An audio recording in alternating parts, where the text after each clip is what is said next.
प्रेम गांव में इंटरमीडिएट की पढ़ाई पूरी करने के बाद बनारस विश्वविद्यालय में प्रवेश लेना चाहता था। प्रेम का दिमाग जितना तेज था, उससे भी अधिक प्रभावशाली और आकर्षक उसका व्यक्तित्व था। नए सत्र को शुरू हुए 4 से 5 महीने बीत चुके थे। छात्रावास के लोग एक दूसरे के करीब आ चुके थे। किसकी किससे बनेगी, इस बात का बोध ज्यादातर लोगों को हो चुका था। कुछ लोग तो अपने करीबी दोस्तों के कमरे में ही दिन रात पड़े रहते थे। अगर किसी को ढूंढना है तो उनके करीबी के रूम में पहले जाते थे। अभी तक प्रेम का कोई ऐसा करीबी नहीं बन पाया था। अगर उसका जागरण होता था तो उसका कारण केवल मित्र के कमरे में पढ़ाई का होता था। वो मौजमस्ती में कम शामिल होता था। एक रात प्रेम किसी और कमरे में पढ़ रहा था। इस वजह से समर को अकेले अपने कमरे में सोना पड़ा। रात ढल रही थी। समर गहरी नींद के आकोश में था, लेकिन उसके हाथ पांव हिल रहे थे। वो हाथों को ऐसे बांधता जैसे किसी को गले लगा रहा हो। किसी पल वो पेट के बगल लेटा होता तो अगले ही पल किसी करवट उसके कानों में एक डरावनी आवाज आती है।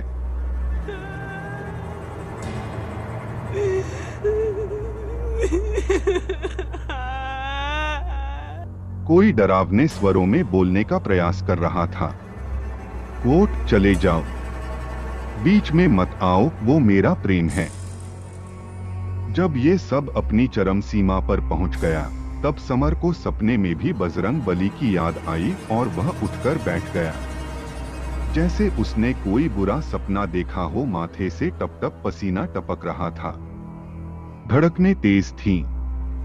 उसको ऐसा लगा जैसे उसके बिस्तर पर कोई लेटा पड़ा हो। उसने प्रेम को बगल में लेटा समझकर बड़बड़ाते हुए बिस्तर के बगल में मेज पर रखे टेबल लैंप को ऑन किया। प्रेम वहां नहीं था। वहां पर कोई नहीं था। फिर उसने इसको बुरा सपना मानकर थोड़ी देर हनुमान चालीसा पढ़ा। कोट भूत पिशाच निकट नहीं आवे, महावीर जब नाम सुनावे। कोट फिर टेबल लैंप जलते ही छोड़कर लेट गया। उसकी आंखें खुली ही थीं कि उसने ये क्या देख लिया। ठीक उसके ऊपर सीलिंग पर उसके सपने में आई लड़की चिपकी पड़ी थी।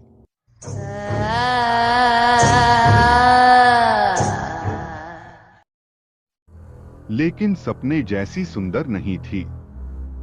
वो लंबे लटियाए हुए बाल समर के बिस्तर तक बिखरे थे। चेहरा साफ दिख रहा था। काले काले दांत, खून जैसी लाल आंखें, आंखों में अंगारे। यह सब देखकर समर का गला कुंठित हो गया। वह जोर जोर से चिल्लाने का प्रयास कर रहा था, लेकिन कोई आवाज नहीं निकल रही थी। 2 मिनट के भीतर उसके पड़ोसी दरवाजा तोड़कर अंदर आ चुके थे। समर की चीखें इतनी खतरनाक थीं कि पूरा हॉस्टल उसके रूम के बाहर जमा हो चुका था।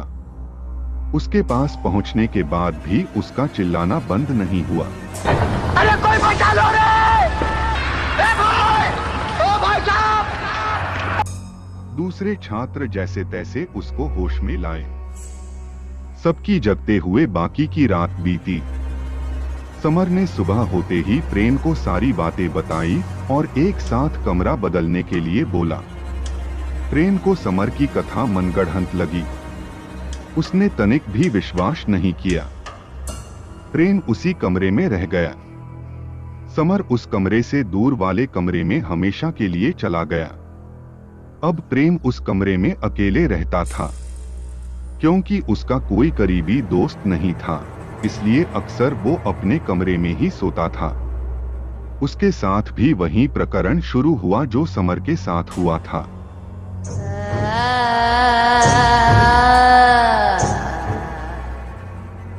उसके कमरे से 2 लोगों की आपस में बातें करने की आवाजें आती थीं। हंसी मजाक सब चल रहा था। दूसरी आवाज बहुत ही सिल्की और सुरीली थी। उसके पड़ोसी कमरे के लोग प्रेम की रात की हरकतों से परेशान रहने लगे। लोगों को शक था कि इस रूम में कुछ तो है। अक्सर प्रेम रात में छात्रावास से बाहर जाया करता था और भोर में वापस आता था। लोगों को लगा कि प्रेम रात में लोगों से चोरी छिपे कोई लड़की लेकर आता है और फिर उसी के साथ बाहर बिना किसी को बताए घूमने निकल जाता है। यह सिलसिला कई दिनों तक चलता रहा। वह थोड़ा अंतर्मुखी टाइप का था, इसलिए पड़ोसी उससे बात करने में संकोच करते थे।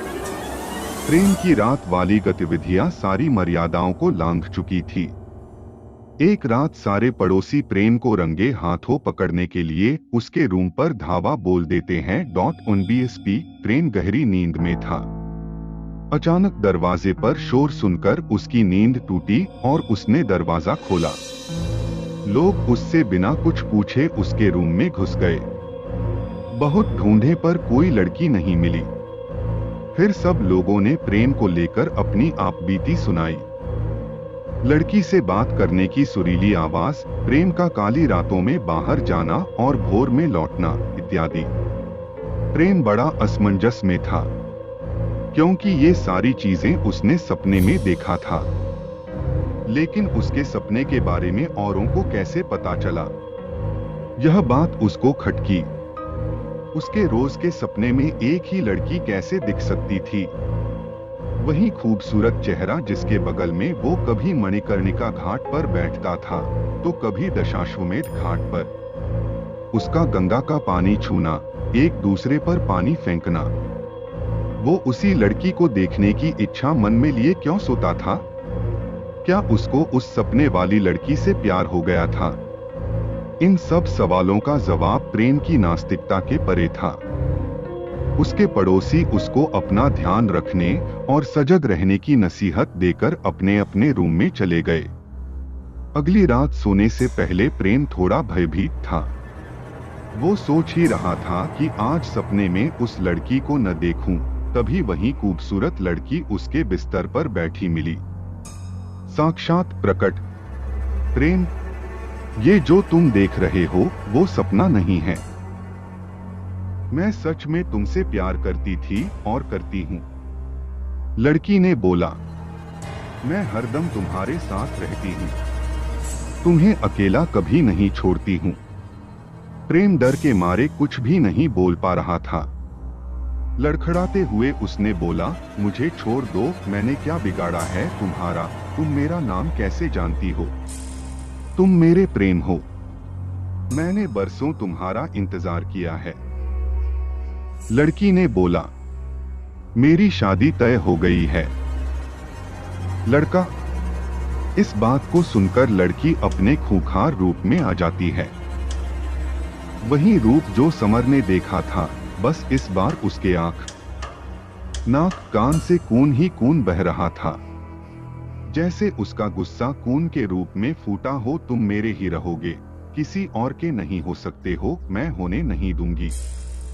लड़की बोली। प्रेम बेहोश हो गया। सुबह अपने घर वालों को यह सब बातें बताई। घर वालों ने उसकी बात को गंभीरता से नहीं लिया। इधर लड़की प्रेम को खुद से शादी के लिए राजी कराने के लिए बाथरूम में अपने शरीर के अंग एक एक करके काटकर फेंकने लगी। कभी अंगुली, कभी हाथ, कभी उसकी जीभ होती थी। लेकिन प्रेम आत्मा से शादी के लिए हामी कैसे भर सकता था? वो सीधे अपने गांव भाग गया। घर वाले उसकी पागलों वाली हालत देखकर डर गए और एक तांत्रिक के पास प्रेम को लेकर गए। तांत्रिक को समस्या की जड़ का पता चल चुका था।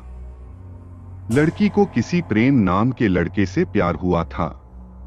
लड़की सच्चे प्यार में थी, लेकिन लड़का उसको अपने गले ही हड्डी मानने लगा था। वो लड़का अब इस लड़की से छुटकारा पाना चाहता था। एक दिन लड़के ने उसी रूम में लड़की को सोते समय ही गला घोंटकर मार दिया था। उस कमरे के बाथरूम में लड़की की लाश को दफन कर दिया। लड़की सुबह का सूरज नहीं देख पाई। उसके बाद उस लड़के ने रूम आनन फानन में छोड़ दिया। तब से लड़की की आत्मा सुबह होने का इंतजार कर रही थी। लड़की प्रेम का इंतजार करती रही। तब से पहली बार कोई प्रेम नाम का लड़का उस रूम में रहने आया था। प्रेम के रूम पार्टनर समर को अपने और प्रेम के बीच का रोड़ा समझकर उसको डराकर भगा दिया। उसके बाद से वह प्रेम के साथ साये की तरह रहती थी।